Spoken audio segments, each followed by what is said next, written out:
كذبت ثمود بطغواها، قوم سمود نے اپنی سرکشی کے سبب پیغمبر کو جھٹلایا۔ إذ انبعث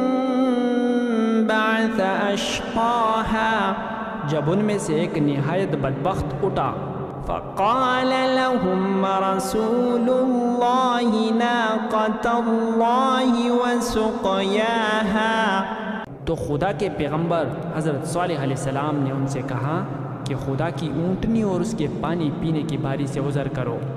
فكذبوه فعقروها فدمدم عليهم ربهم بذنبهم فسواها، مگر انہوں نے پیغمبر کو جھٹلایا اور اونٹنی کی کونچیں کاٹ دی، تو خدا نے ان کے گناہ کے سبب ان پر عذاب نازل کیا اور سب کو ہلاک کر کے برباد کر دیا۔